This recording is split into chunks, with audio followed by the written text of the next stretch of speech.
Yeah,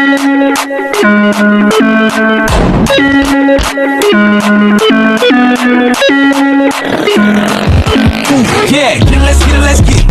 Get it, let's get it, let's get it. Get it, let's get it, let's get it. Get it.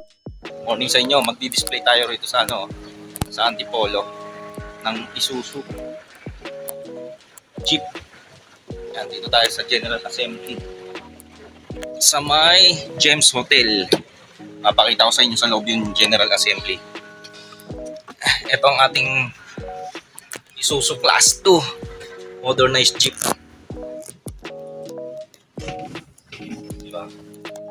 Pakita natin yung loob. Okay, apat yung camera.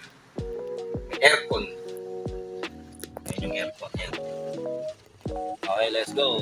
Pasok tayo sa loob ng General Assembly. Ito sa inyo yung Federation of Transport Service Cooperative in Rizal 14th Annual General Assembly. Ito yung ating banner, Isuzu Inteco Quezon Hub. Yan po.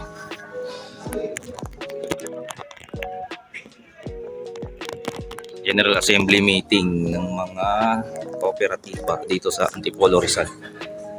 Shoutout mga representative ng mga kooperatiba sa buong Rizal.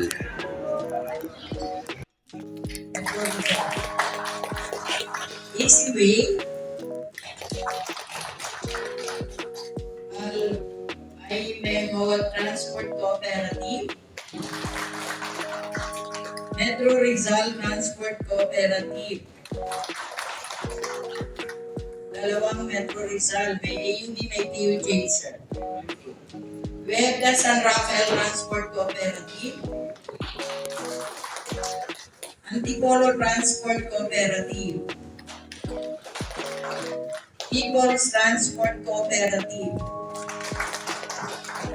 Aguila Transport Cooperative. Lungsod Silangan TSMPC. San Jose Transport Cooperative. Amahod Transport Cooperative. And the last but not the least, with Tanay Transport Cooperative. So, at least, yun po ang sa ngayon yung present. At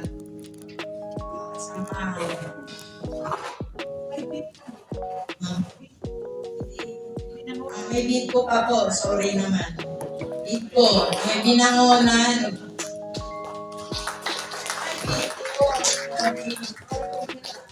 Beat ko, so we have 14.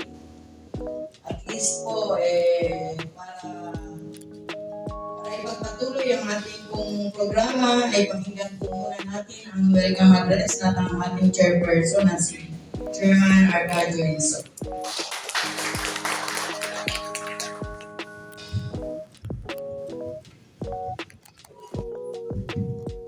Magandang umaga sa ating lahat.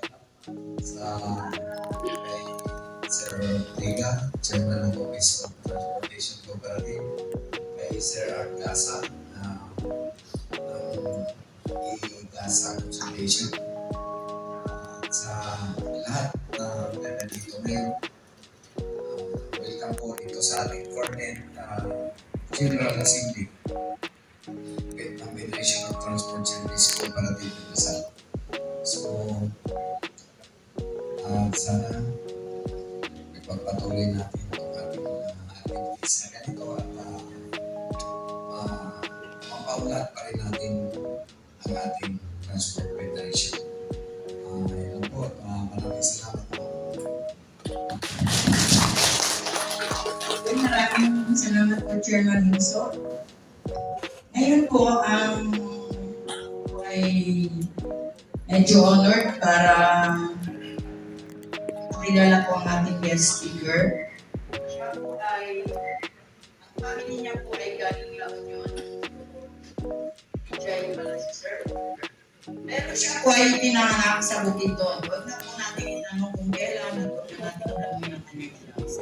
At kitang-kita na naman natin ang pagiging batang-bata niya pa at energetic. Then, siya po ay 30 years na labor union officer ng FASA. Then, siya po ay 35 years sa PAL na flight attendant.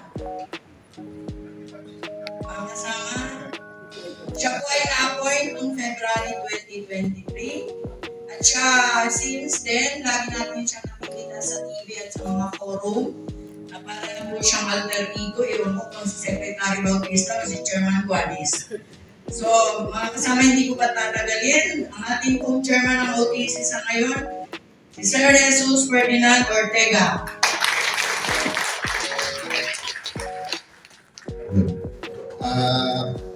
Thank you po ma'am. Magandang umaga sa lahat ng mga miyembro ng Federation of Transport Service Cooperative in Rizal at saka yung ating chairman, si Chairman Inso, and the rest of his board of directors. Meron tayo dito special guest, si Ma'am Liberty. Good morning po. And also yung mga sumusuporta sa programa, I think nandito from Isuzu.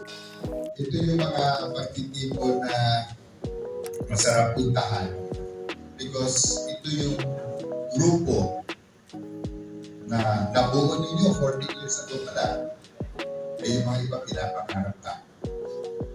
Dahil ang grupo ng federasyon ay mas palalakasin ang mga kooperatiba, not only in Rizal, pati sa buong Pilipinas. So yung direction po na ginawa nyo 40 years ago, bago lang ako dito sa Office of the Transportation Cooperatives, ito rin yung gusto ko i-pursue. Pagkaroon ng iba-ibang federation sa buong Pilipinas and eventually bigger federation and maybe a national federation. Kaya yung pananaw ko na mention kanina na before ako nag-assume dito sa OTC po, bago ako binagay dito ni Secretary Bautista, for 30 years I was a labor union leader and then eventually naging presidente po ako sa Philippine Airlines po. Yung FASA po, ito yung union ng mga flight attendants. So nakita ko yung laban, yung struggle, yung hirap, yung hawa, and yung reward sa paglaban.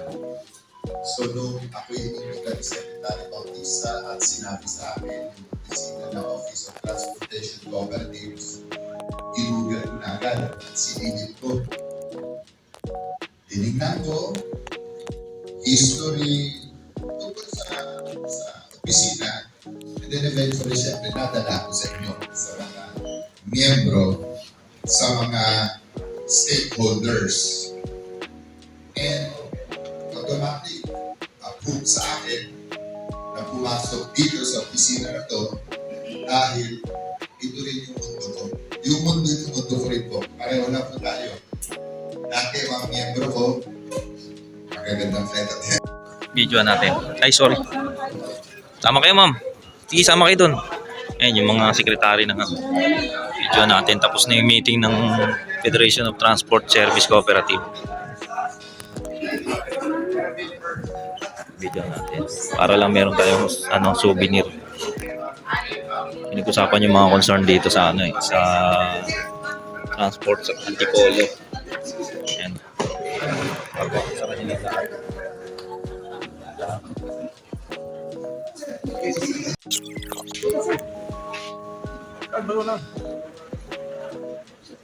Thumbs up po. Okay, wagi. Thumbs up.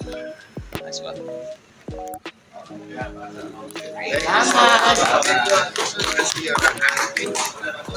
Miss na tayo.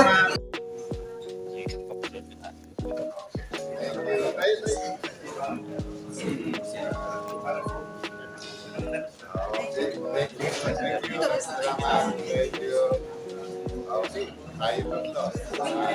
you. Ingat po, sir. May meeting.